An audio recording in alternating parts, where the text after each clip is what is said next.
Welcome to Zen and the Art of Real Estate Investing. What if you could learn from experienced real estate investors, find out what got them to where they are now, get insight into their daily habits, and take these insights to inspire your own growth? Each week, Jonathan Green shares an in-depth look at the mindful approach to real estate investing.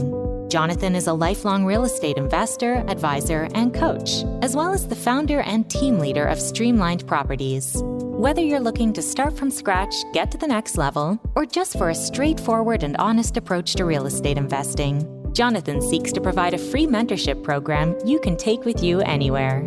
Now, here's Jonathan. Thanks for stopping by to listen to another episode of Zen and the Art of Real Estate Investing. I really appreciate you being here. Before I get to my guests, I want to give you a little bit of a surprise. We're working on a crazy new website, zenandtheartofrealestateinvesting.com. I don't know, by the time this episode comes out, the website will probably be live, and it's going to be very guest-focused. I'm really excited for it to come out, so stay tuned. But now, stay tuned in the very short term for my guests, Deanna Ossa and Josh Dobken. We're going to talk about how they are getting to financial independence through design and architecture. We talk about W-2s, when to leave them, project management, and scale. I can't wait for you to hear this show. Let's go. This is episode 120 of Zen and the Art of Real Estate Investing with my guests, yes, plural, Deanna Ossa and Josh Dobken. Architects, designers, construction managers, real estate investors, midterm rental hosts, and they've been doing a lot of cool stuff lately. Welcome to the show. Thank you, Jonathan. Thank you for having us. Yeah, I'm excited to talk to you both. And actually, if you could just both give your background, because I read that kind of all as one, but you both have different kind of strengths that brought you guys together in this, partnership as well. Yeah, absolutely. I'll get started. I have a background in studio art. That's what I did my undergrad in. Then I did my master's in architecture and construction management. That's where Josh and I met. I currently have a W-2 still. I work for a Seattle-based firm that specializes in really high-end design. We do everything from libraries, schools, multifamily. My focus and my expertise has been specifically in multifamily and in student housing. Oh, awesome. All right. What about you, Josh? Yeah, this is good. I like the double background thing. I think it really helps paint a picture for me and for the listeners. Yeah, I am from Red Bank, New Jersey. Grew up on the East Coast, went to Syracuse for undergrad, got a finance degree there. Graduated at kind of a rough moment, 2008 or after the 2008 crash and the bounce back. So I decided to go back to grad school where I met Deanna and got a degree in construction management and in architecture. Went on after grad school to go work at a company based in Kansas City that does a lot of high-end sports venues, event venues. We do some hospitality convention centers, but really large billion-dollar scale architecture projects for some really high-profile sports teams and things like that, and then some collegiate work as well. Yeah, awesome. So architecture was really this thing that was locking you guys together, right? Yep. Yes, it definitely was. So we'll get into how you got kind of all this going, but on the architecture side, it must be difficult to go from these larger scale projects where you have huge budgets to then trying to consult either for yourself or others on these very minuscule, like, hey, I have a 2-family and I want to pop the roof off. Is it fun or is it harder when you have these limited budgets in terms of the challenging nature of that? I would say it was definitely hard at the beginning, and that's actually one of the reasons why we've pivoted through our real estate career, because it was really hard to come from working in commercial real estate and commercial architecture with very large teams and the hundreds of millions of dollars to working in the residential scale where like you're begging a contractor to even show up, right, to like do anything that they said they were going to do. So even just like the communication and the work style was really hard at first. I think we definitely have gotten used to it a lot more now. And I actually really have enjoyed the different scale from like what I typically do at my job. but still feel a lot more comfortable in the commercial real estate world, which is why now we're pivoting to more of the boutique hotel world and commercial real estate, because that's where both of us in the last 10 years have had our expertise in. I would add just one thing to that. Working at the bigger scales and the large commercial work, our projects are months, if not years long. A lot of my projects can be 3 to 5 years. Yeah. So working at a smaller scale, it's much faster. You're able to see the full cycle of the project through much faster. And as a result, you just get a lot more exposure, which has been a really cool thing about that as well. Yeah, that makes sense. You can develop at least a finished portfolio much quicker by doing this than, 3.5 years. Oh, we just finished one, Exactly. put one little square on the website after that. Yeah, that makes sense. Yeah. So, when did you guys decide that you wanted to invest? When was the first time that together you said like investing is going to be part of our thing? That was at the beginning of 2021. So it was pretty much right in the middle of COVID. We were at the time living in Seattle. Josh had been relocated from Kansas City to Seattle because he was working in this arena, in the renovation and construction of this arena in Seattle. So we were in the middle of COVID, really like stuck in our apartments, working remotely. And I'll say, I think it was me who started the interest in real estate, because Josh had been relocated to Seattle. All of our expenses were paid for, all of our living expenses, internet, parking. We were living for free for about 3 years. Wish we had. That was your payoff for the pandemic, I guess. Exactly. That's such a weird time. Such a weird time. And we had been saving all this money from our incomes. And because Josh has a financial background, I remember during COVID, I was like, okay, I have all this money saved up. I should do something about it. Josh, teach me about finances. And so he started teaching me about buying stocks and Robinhood, but it was the pandemic. You could be blind. Yeah. You were going to do well. You could throw darts at a dartboard and make money back then. Yeah, it's so easy. Yeah. Too easy that it was dangerous. And I was like, okay, I kind of hit my wall of okay, this is I'm not comfortable anymore. I am legit just gambling at this point. So I educated myself, trying to learn more about index funds, reading a lot of books. I'm a total nerd. And through books and podcasts, it was really funny because we found this difference in stories. When I was looking at people who had become millionaires through the stock market, it was always the same story of, oh, I've been super frugal in the last 10 years, living out of my car and eating beans and rice, putting everything to the stock market, and now I'm a millionaire. And I'm okay, I'm in my 30s. I don't think that that's realistic for me. So I'm this can't be the only way. And then I found real estate through podcast, and the stories were very different of, oh, I didn't even graduate from high school and I made all the possible mistakes I could have made and I still made it and now I'm a millionaire. And I'm okay, that sounds like a more we are architects, we have construction backgrounds. We can definitely get into this. Real estate was very adjacent already. Yeah. We're this is something that we can definitely get into and learn everything about real estate. So I remember one day I just told Josh, I'm we're going to become real estate investors. And he was like, okay. I think I might have been coming back from a happy hour or something. I was like, yeah, sure. That sounds great. Okay. Yeah. Is this still going to be happening tomorrow? It's really interesting though, because you said real estate adjacent, and that makes sense because you're literally in large scale real estate, but it just didn't click at the point to connect that to hey, we can do this as something either on the side or create a new business. But you guys were locked down for the pandemic. And I think I read that both of you lost your fathers around the same time during that time as well. That was a crystallizing moment for me. It happened a long time ago for me, but I was still a prosecutor. I was actually a criminal defense attorney at the time. And when my dad passed away, I just was I don't want to do that anymore. And I kind of went full into real estate investing for a while. I was in the art world. I just started doing things that I had more control over. Was that part of it for both of you? 100%. Oh my goodness. Yeah. 100%. So that thought about starting in real estate started early in 2021. About 3 months into the year, my dad got COVID and my family is in Colombia. And at this time, like the shots, the vaccine had just come out, and I had Yeah, just yeah. first shot. Like hospitals were shutting down, so we kind of put a pause on the plan. Like we had already decided it was going to be Kansas City, even though we were in Seattle.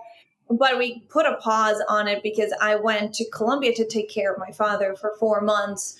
In the Yeah. summer, my dad passes away, and it was a complete shock for me. Like for me, like Josh's dad had been battling cancer for 6 years, and we had been kind of knowing like the time is coming, Yeah. making adjustments around our life to like accommodate him first. But the fact that my dad died before his, and it was so out of the blue, completely unexpected. It definitely put everything into perspective for me of like, what am I doing? Why am I working so hard? Because in architecture, like I can easily work 100, 120 hours a week, very easily. Yeah. And it definitely put everything into perspective. But like, what am I doing this for? Like, I don't even have time to go home and travel and see my family. Like, I had to go in an emergency when he was dying. So it definitely, if anything, it just put a fire under us of being like, this is what we got to do. Like we got to continue with the plan we had started and go all in. Yeah, and I think a big part of that too, from my perspective as well, since I experienced that for Deanna, but like it was unexpected with Yeah. my father. He had multiple myeloma, and we had both known about it, like Deanna said, for 6 years. And I still was like, okay, well, when this project is over, I'll have time to go spend more time, and we'll do Yeah. what we had been planning on doing.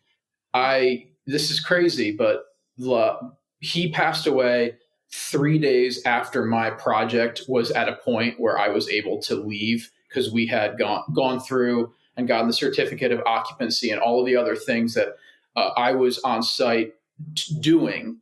My firm was able to support me to go home every once in a while, but I Yeah.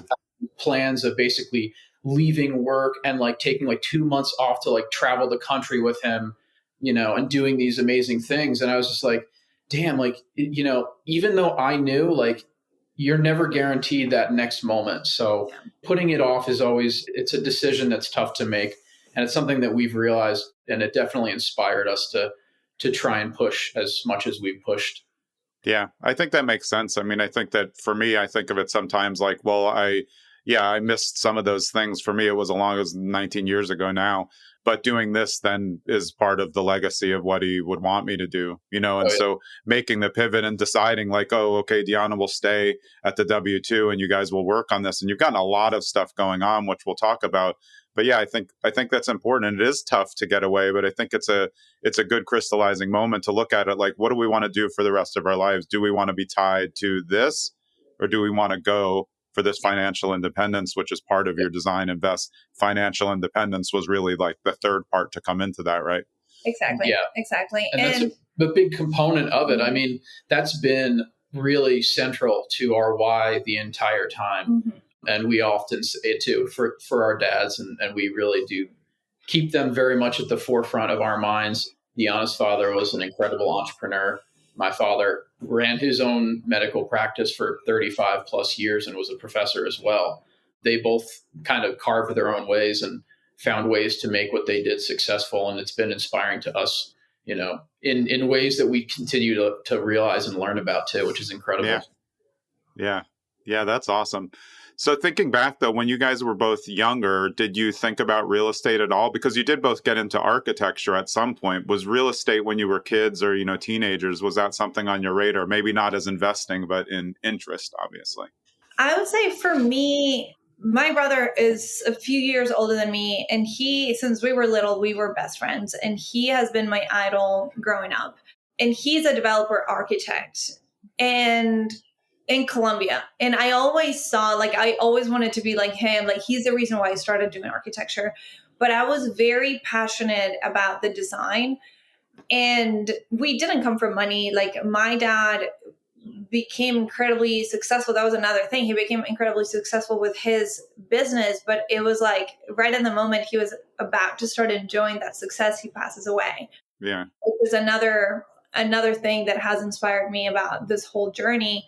But to me, I never thought real estate was even a possibility. Like, I always thought it was this game that rich people played and that you had to have a lot of money to even get started. So Mm-hmm. even with my Yeah. brother being a developer, I never connected the dots until I really started educating myself and started listening all these stories, listening to podcasts just like this one that inspired me. And I was like, wow, like you can do that. I had no clue you could do that. So that's to me when like the light bulb like turned on, and I was like, wait, like we already do so much. And I think also like in architecture, the developer and the contractor, there's a lot of rivalry between those professions. And it's almost seen like, oh, you're like, if I were to like turn developer, it's like, oh, you're like, people would say like, you're going into the dark side. Like making money out of architecture is seen as a negative thing versus this idealized idea that we are sold in architecture school of like architects save the world and we can change the world and make it a better place. And it's like, I have a lot of thoughts about that. Money would be nice also. I mean, it's like, why can't you have both? Changing the Yeah. world. You need the money. You need the money to make the projects happen that do make the good impacts to the world. So it's a shared responsibility, really. Yeah. And I was completely brainwashed by that of like, I'm doing this, and the firm I work for, like, I love their mission. I love everything they do. It really is my dream job. And I wanted to work for them for what they do to the world. But in no way would I have ever thought like, oh, there's this other aspect of it that I could do at the same time, which is, it's been a really amazing journey in the last 2 years. Yeah. Yeah, I'll get to you, Josh. But the independence part of what you guys do, which is the tail end of kind of your branding now, that's really it. It's you can keep the job and you can have the independence that you can create other streams of income along the way. That's really what you guys are after, and now what you're doing now with your business, right?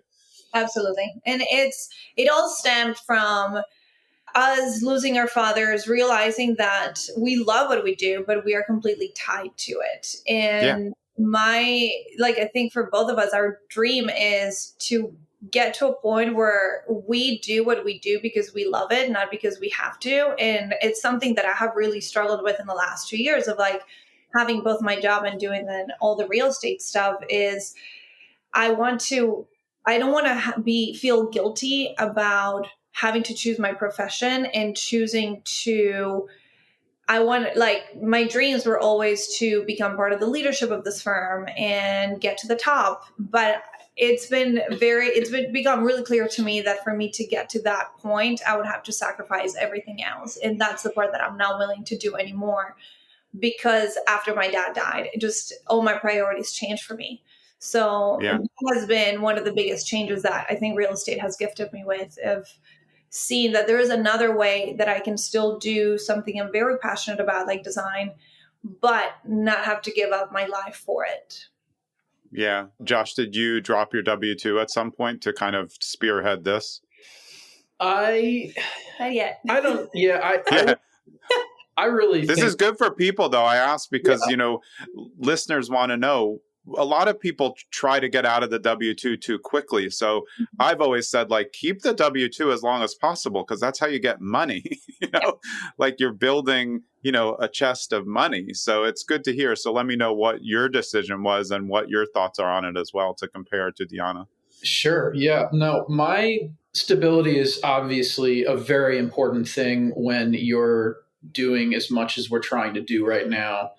And I think that having the W-2 has been a big part of why we can do what we're doing.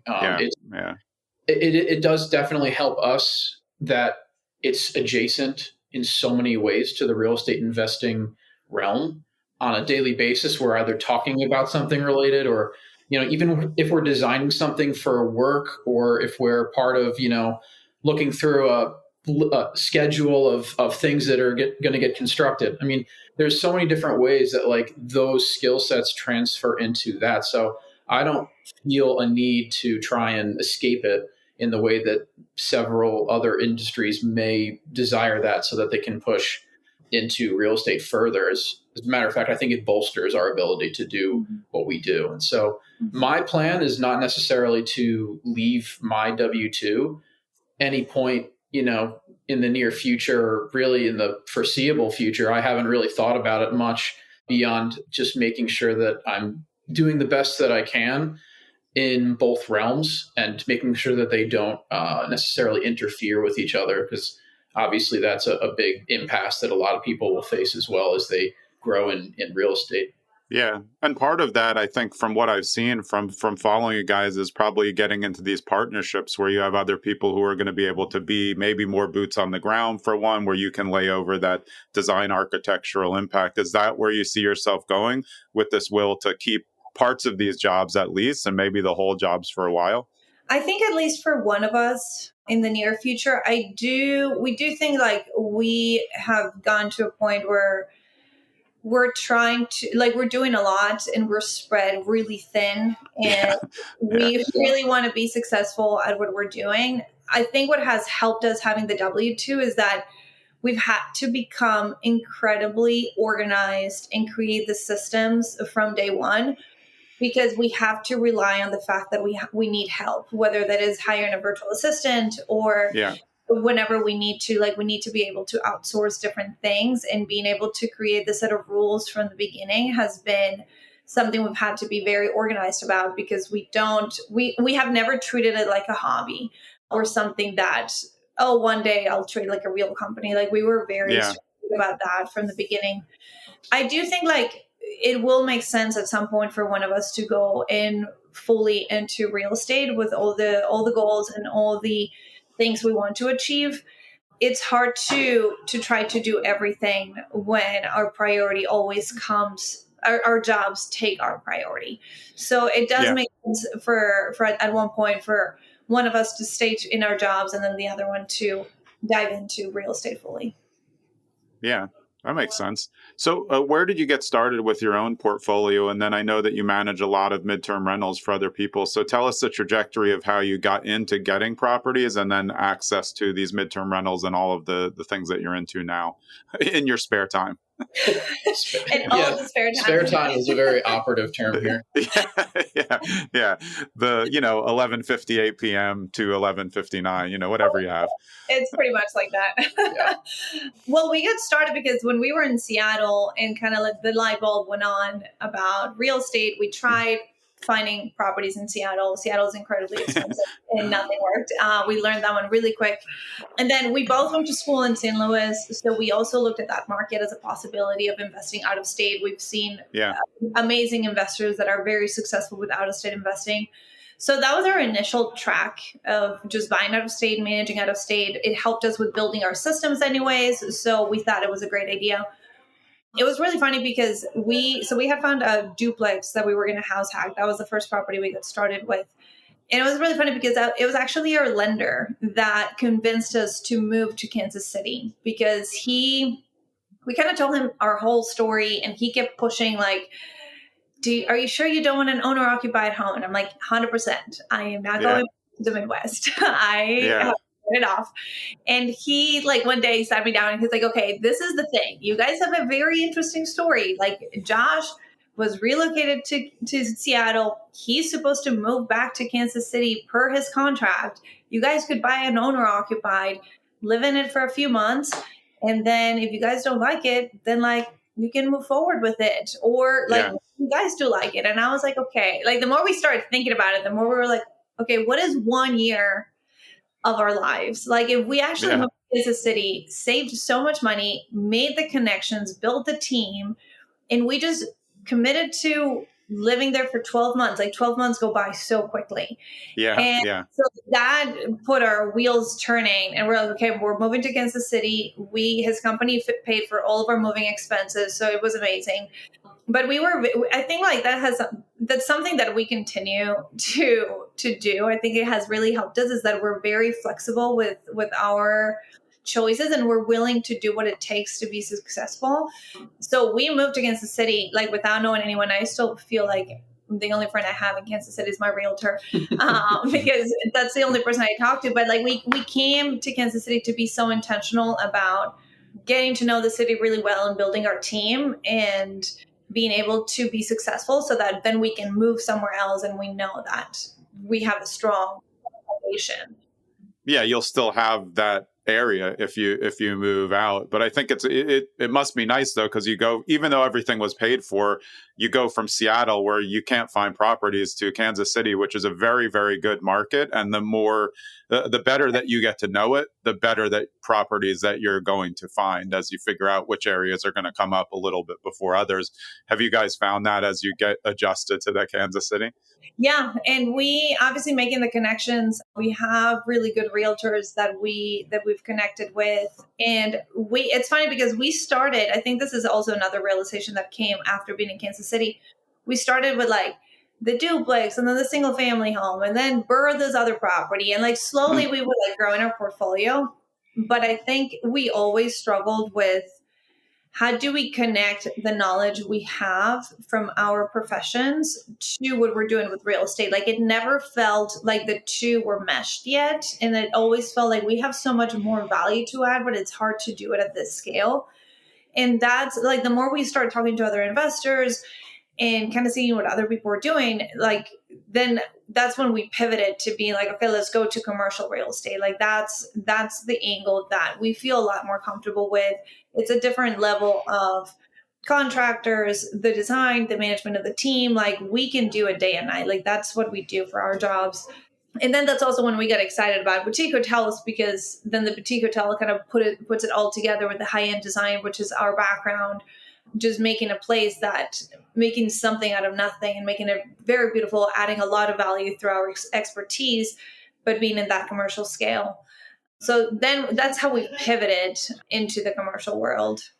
Yeah. I mean, we had a few projects going on in Kansas City that were kind of on the cusp of dealing with some of the STR regulation changes. And I know it's happening in a lot of cities. And it was even further pushing us toward the idea of the commercial properties. Because even at a larger scale, multifamily, you're still only allowed to have a certain number of units doing X, Y, and Z. When you're in commercial, those don't exist the same way. And they're oftentimes properties that are in better locations for the commercial usage that an Airbnb or STR can offer. Mm-hmm. And so for us, it was the best way for us to really leverage our skill sets into the right types of properties. And that was a big part of how we were like, we're no longer looking in the residential realm. We're focusing fully on the commercial side of things now and just pursuing bigger deals.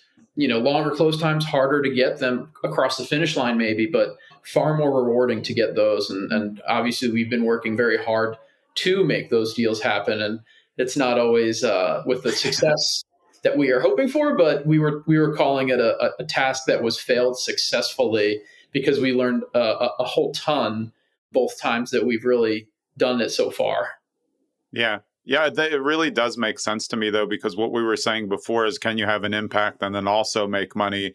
Here you're scaling towards something where at scale you can have a much bigger impact on something that's a boutique hotel or something that's larger multifamily, because by changing the space, you can change the way that people interact with the actual building or the properties, and that can change the lifestyle. So then your impact can keep going, which is probably what you guys are thinking, just from what I know of you so far. It's like there's the impact trail that can go, and with that will come profits, but it also becomes, a little bit holistic as well. Hey, it's Jonathan, just taking a brief break from this episode to talk to you about Royal Legal Solutions. I had Scott Royal Smith on episode 92 of the podcast. You can go back and check that one out after you finish this episode.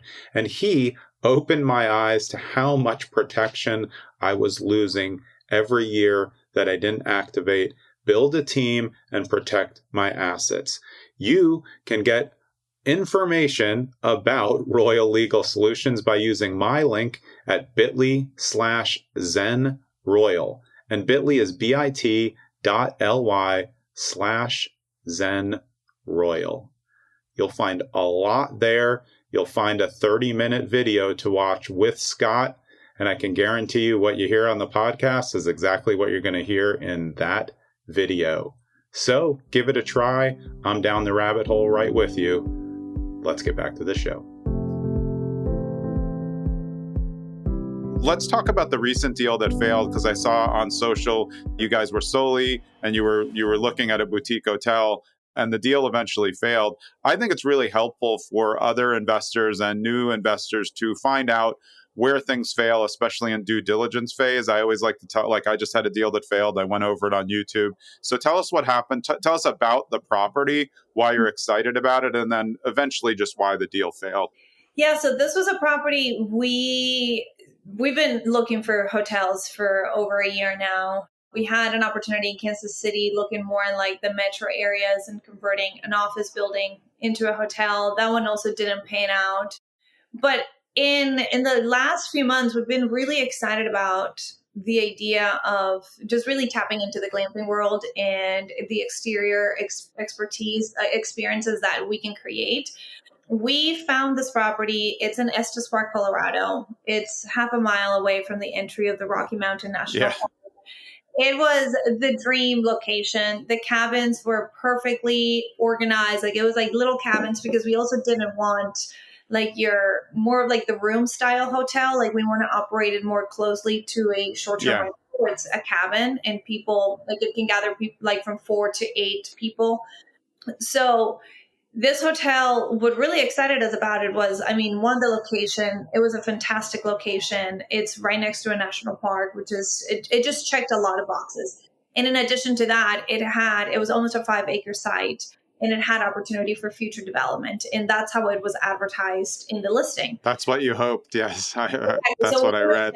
It checked off all the boxes at that point, because the development for us is critical. It's, when we can add the value and it's already a great property to begin with, like, oh my God, like, this is exactly the kind of thing we want. And the location could not be beat at this point. Yeah. Yeah. And we acted really quickly on that deal. Like, it's like literally we found it on a Monday. On Tuesday, I was speaking on the phone with a broker. I had a flight from Kansas City to Seattle. I was going to Seattle for work. And then I was supposed to fly and meet Josh on Thanksgiving in New Jersey. That's where his family is located. And like this is how we operate. Josh was like, how about we meet in Denver instead? And we go walk the property. I was like, fantastic. So I flew from Seattle to Denver. Josh met me in Denver. We met the owner, created a really strong relationship with the owner, which is really the reason why we got the hotel in the first place. He knew of all the dreams and all the goals that we wanted to achieve. He himself is a super visionary person, and he had wanted to do all those things, but he was not a developer. He was not an architect. Yeah. He was like, oh, you guys can take that vision forward. So because we met with him, he actually ended up accepting our offer, even though it was lower than other offers he got. But we as soon as we got under contract, we know the challenges and honestly the risks that come with development. Like, we deal with a lot of people who have a say on your development and people that can shut you down immediately. So thankfully, when we got under contract, well, thankfully, depending on who you ask, as soon as we got under contract was during the Christmas break between Christmas and New Year's. Both Josh and I had it off from work. So instead of taking a Christmas break, we literally worked on the clock. We did not have a Christmas. This sounds like you guys already. It makes sense. We spent probably 16 hours a day for about 2 weeks doing this. And because what we were trying to do is we knew that it was one of the few chances that we could focus 100% on this deal, not have to worry about meetings and work. So we wanted to push the due diligence as far as possible so that we could get all the answers we needed during due diligence. So we started talking to the planning board, the building department, the fire code department. We drew site plans. We had the whole survey. Like, we literally had the whole thing drawn in 3D, drawing site plans that would meet the fire department's coordinating with manufacturers too. I mean, scope of work was already figured out. We had finishes for everything, square footages for everything. It was really a multi-pronged attack where we were each kind of taking on a different component and at the same time doing a little bit of the connections to the capital raise and everything else that, you just need to do in a deal of this size. And so, it was a big effort up front in order to make sure that we were not going to let day 45 go by without having a definitive answer. Yeah, our primary goal was by the end of due diligence, we needed to have for certain that we Right. could do the development. Because if we couldn't do the development, then we knew that the deal no longer penciled, or at least it didn't. It was going to be such an effort to take it to the next level that it was going to distract us from finding the right deal. Yeah. And you guys wanted to add, there was existing cabins and you guys wanted to add either closer, like yurts or something like that, right? Yeah. So It was like geodomes, what we were trying to do, because there was a lot of code requirements of like structural loads, wind loads, snow loads. And all of this, we were Oh, like, sorry, you were going to do geodesic domes down there then? Yeah. Yeah. I love them. I'm kind of a little bit obsessed. I'm invested in geoships, so I'm into it. I love that. Yeah, we really, and like, this is our goal. Like, we're going to make it happen somewhere because we learned so much. We connected with really great companies that were like, we would love to work with you. But then at the end, what came down to was there was a few questions that we had to the city that we kept going back and forth that were unresolved. And thankfully, we didn't get the answer we wanted, but we got the answer we needed, which was because of the site location. There was a lot of constraints. We were right next to the national park. Like, it was literally our neighbor. So the fire department obviously had all their sirens going of what are you building? It has to be fire sprinklered. Fire trucks need to be able to access that site. Our site is extremely steep for a fire truck. So they were already concerned that we're going to be able to access the site. So we were already getting a lot of pushback from the fire department on whether we could build. And on top of that, the zoning, the planning board, we had asked them a question that it was like week one, we asked them a question. He kept being like, sorry, this is not common for us. And I won't bore you with the details, but it was like an uncommon question that we found in the code that we needed verification. Like, what does this mean? This could shut us down. And 3 days before due diligence, he emailed us and he's like, I have an answer. Yeah. You would need a variance to be able to even consider doing any development. And at that point, that with everything else that we had been, all the other conversations we had been having, it was making development almost impossible, where like the risk to continue moving forward, it was just too greater for us. Yeah. I would add just one thing to that. And I know that you said that it's really kind of gritty to talk about it, but the long story short is the one that really killed it was that the development was at an altitude altitude. It was at an elevation that was above the serviceable water pressures for any future development. And the code essentially had a reduction in it that was unprecedented. They're not used to seeing that, where it would have required like a tremendous amount of infrastructural improvements in order to get around this square footage reduction. But based on it was essentially that the property was already overdeveloped. Mm-hmm. So we had this documentation from the seller who had incredible detailed, all of his books were perfect. Everything was so detailed. He had a civil engineer who had done this assessment and didn't catch this lapse. Mm-hmm. So they were advertising it, and we went back and we told them, this no longer has this component to it. And that's where, we had to walk away from it at that point. Yeah. And, you described it before, though. I mean, there's still a win in there because you have plans for something that you can take and probably put on another site. Negligibly, it's going to be a little bit different, but the idea still can go into the future, right? But I mean, I don't know. I always say that the biggest power in real estate investing and the on-market real estate is the ability to walk away. And it hurts when you have to, when you really like the property, but it's so much better than forcing the square peg into the circle hole and then regretting it for years, especially at that scale. So have you come to that realization, like, that sucked, but let's find the one where we don't have the red flag? 100%. Yeah. That was so clear from the beginning. We were not going to put ourselves in a bad position. Deal is better. No deal is better than a bad deal. That's what it is. Yeah. We had already raised a good amount of capital for the deal. And that's something that we take so seriously, that responsibility of people giving us their retirement accounts. There is no way that we would be okay or I would ever sleep again. If we just move forward with it just because it's an emotional decision, like the numbers have to speak for themselves, and the numbers were very clear. This is no longer a deal, walk away.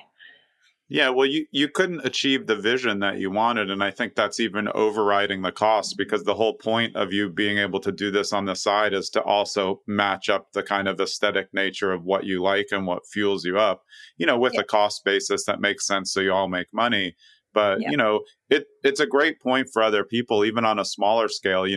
Sometimes you find out quickly. The reason why I'm not into spreadsheets for investing, I literally run my life on them. But for new investors who are just punching numbers, even on commercial, it looks easy to just throw it in. Oh, look at this pencil. It looks great. But sometimes you can just adjust a number and make the spreadsheet work, but it doesn't really work. You're just trying to force it You're to work. forcing Have it. you seen that and learning that along the way? Oh yeah. And we've become or I'm not the one with a finance degree. I am a studio art degree. And I've You love become the numbers, though. I love numbers. Yeah. Love underwriting. We have created a bunch of calculators that we share with people that follow us, and like whoever asks for it, like it's for free. Just grab it. And yeah, we've really learned that, yeah, you can't make a deal look pretty. Like just be true. Like you will pay for it one way or another. So like don't get Yeah. emotional. Just let the numbers do its talking. Yeah. Before we wrap up, let's talk midterm rentals a little bit, because I know you manage at least 30 midterm rentals for other. For this, of course, I've been saying, you guys know this, everybody who's in this space knows it, but I don't know that new investors understand that this is clearly a hospitality business. It's not a real estate business. It incorporates real estate, but the way to win in midterm is through hospitality. Are you finding that that's the way that you can help with both of your backgrounds in terms of helping other owners get this across, as part of the process? Yeah, that's been a big part of how we approach the business of property management and co-hosting with people, is by looking at their properties and giving them kind of insight into where they can strategically improve X, Y, and Z in order to get the intended effect or bring themselves into alignment with what other properties are offering. And so that's a big part of what we do as well. We've worked with many different investors now, giving them a design consultation and just really giving them some insight, or sharing with them some marketing materials so that they can better compete within their own areas, in addition to then also being able to take on and support them with listings and things like that from an operational standpoint. And I think it's really interesting that you pointed out like the hospitality piece, because that's the reason why we got into midterm rentals in the first place. When we had like narrowed down, like I think we've been very specific about what we want, and the acquiring and operating a boutique hotel has been in the forefront of every decision we've made in the last year and a half. And that included managing MTRs, because it was an opportunity that kind of fell in our lap. And at the beginning, it was funny because we were doubtful of like, should we take it? Is it going to be a distraction? But then the more we talked about it, we have a mentor in the boutique hotel space that we talked to him, and he was like, no, like this is your opportunity to really hone in into creating a team and create all the systems and create all the SOPs to manage MTRs. Like we manage at scale in 4 different states. So we've had to become super specific about how we manage all the standards, creating the team, the back end team, but the goal has always been, when we get the hotel, it's going to be the same team. We can now we now know what it is like to manage at scale. So it's been really intentional into getting into that hospitality space, which is exactly what you were mentioning. Yeah, I mean, that makes sense, but it also suits what you guys want. It's kind of like bridging the gap between small scale and what you're used to in the commercial large scale for your W-2s. Where do you want to go from here? Obviously, it's boutique hotel, one that works, right? I mean, that's like probably at the forefront. But in terms of management and kind of scope over the next couple of years, what do you guys want to get done? I think, like you said, I think our goal continues to be the boutique hotel. We really want to create a brand. Like it's funny, we were just at a short-term rental conference this week, and we were laughing. Like a lot of people started with like the C-class hotels or the D-class hotels, and then they build themselves to the A-class hotels. And like, I think because of our background, like in like the kind of brand we want to build around it, and what we're very passionate about is really high-end design. Yeah. So that continues to be in our forefront. We really want to create a brand that stay in the boutique hotel world. Like we don't want to own, like get into the Marriott's or like the flagship hotels. Like we want to stay small where we can really add a lot of value through design. Yeah. And have both the management piece and the propco piece of owning all these hotels and just strategically placing them all around the country. Even in Colombia, like I'm from Colombia, my brother there. We've talked about doing stuff in Colombia. My sister, actually, her husband is in the hotel business as well, and they're in Mexico. So we've even talked to them about maybe doing something in Cancun where they're at. So yeah, that's our goal. Is just like to finally close on the one that will take us to the next level and then spread from there. Yeah. I would add just one more thing to that too, is that like, we know that we have the capabilities to help out a lot of investors through design consultation and through the property management. And I think that those things have a lot of viability on their own outside of necessarily the boutique hotel, to the point that there will be a moment in time where we probably do need to separate one of us at least from our W-2 and be able to focus on a little bit more on some of that as well. Because we definitely have enjoyed adding value to other people's portfolios as well, helping them through their process and creating relationships that way has been very, very helpful for us and ours. And we're appreciative of the connections that we've made with people so far. Yeah, and I can see the scale for you because I think what you said before, just maybe a few minutes ago on the building the MTR team to support the boutique hotel, it makes sense because I think like a boutique hotel separating it from those bigger box chains is different. It kind of operates like multiple short-term rentals. And that's, I really think, a newer model that people are looking for more. You know, maybe they're efficiency units. They're not really hotels. That's why the cabin part really works.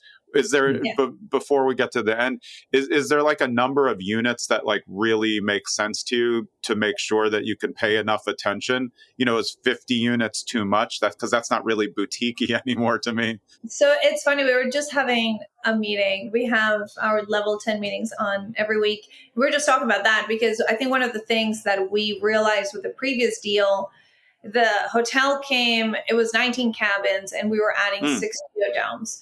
So we're going to be around 25 units, which we thought at the time, like, oh, this is a pretty good size to start. Yeah. I think we would still be open to, I think like that's a good number to start, but on the smaller side, to be honest, because at that scale, you're still towing the line between how many team members you can hire full time. So even though like it might be more manageable in like to get started with, we will have to wear a lot of hats, especially at the beginning, while we get the right people in place, because we won't have the resources to really hire a full-time person. So now we're towing with the idea that maybe 20 is at the low end of so what we like would 30 be. to 50. 30 to 50 actually sounds a lot better for still staying in that boutique world, but then still being able to hire the team members that we need so that we don't buy ourselves another job. Yeah. And like we said, I mean, your careers have been built on scale. So I think for you guys, 30 to 50 seems great. For somebody new who has some experience and looking to get into hotel, I'd prefer less than 10 just for their mini scale of them not knowing what they're doing. So really interesting. I hope that you guys find one soon. I can tell it's on the horizon. It's just about finding the right location for it. It certainly feels it. Thank you. Yeah. Yeah. So where's the best place to get in touch with you guys? Is it at designinvestfi.com? That's our website. If anyone wants to see about all the different things that we do in terms of management, design, who we are, for investing opportunities as well. The best way to get a hold of us, though, is probably through Instagram, which is at D.I.fi. Right. Catch it. It's D.I.fi. FI. You'll find it though when you get there. But yeah, I find that Instagram is a great communicator. Obviously, I DM'd you guys. I've DM'd, probably half my guests. And as long as they get through the filters, but I feel like as somebody, when you're managing your own accounts and you're growing, at least you can see, if somebody's coming with a real ask. So I'm sure now people are reaching out to you, but you do have to go through the filtered parts because some people get filtered out and then you're like, wait, that's a client who has a hotel. So it really becomes a full management. I think that we all need to stay in the DMs. It always drives me crazy when I DM someone and it's like, an assistant or a VA. It's just like, this is weird. How can that be in there? Yeah. Awesome. Well, it was great to get you guys on the show. I'm really excited to see what you guys do and to stay in touch with you over the time. Really appreciate your time. Thank you, Jonathan. Thank you. Yeah. Awesome. All right. That was Deanna Ossa and Josh Dobken, not Josh Dorkin. That's what we were saying before. People think I'm David Green. I'm not David Green. He's not Josh Dorkin. We're not the hosts of Bigger Pockets together. Just understand it for later. That's it. All right, guys, I appreciate it. I'm Jonathan Green. We'll see you next episode. I hope you enjoyed that episode of Zen and the Art of Real Estate Investing with me, Jonathan Green. And I just want to remind you, and this is always an uncomfortable part, I don't want you to think that I'm begging for you to like, subscribe, follow, do whatever you have to do for the podcast, leave a 5-star review.